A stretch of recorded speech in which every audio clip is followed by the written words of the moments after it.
Want to add a new section in Elementor, but not sure how?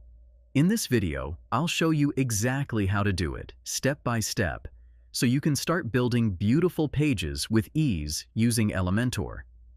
Elementor always helps you elevate your web design game, and that's why it's my trusted tool for building any professional site. You can use the affiliate link below to jump in and start building.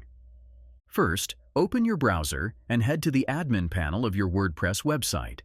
From the left-hand menu, click on Pages, and then hit All Pages to view the list of available pages on your site.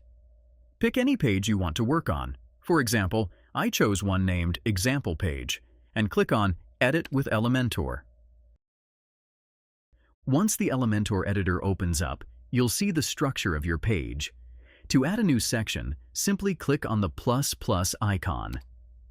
You'll be prompted to choose a layout structure. Two options will appear, Flexbox and Grid. I selected Flexbox and then picked one of the available structure layouts. To add elements inside that structure, go to the top left corner and click the grid icon to open the Elementor widget panel. Under the Layout section, you'll find the Container element. Drag and drop it into your newly created section. Want to add more elements?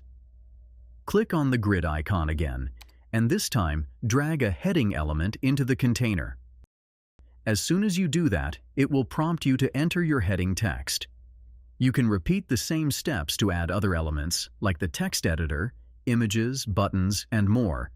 Just drag and drop what you need.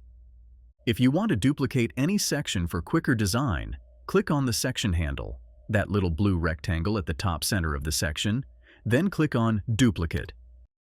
You'll instantly see the section copied below. Similarly, if you want to delete a section, just right-click on it and select Delete from the menu that appears. Once you're happy with your design and have added all the sections you want, click the Publish button in the top right corner to save your changes. Then, preview the page to see your new layout live on your site. That's it. If this tutorial helped, don't forget to like the video, subscribe to the channel, and share it with your friends. See you in the next one.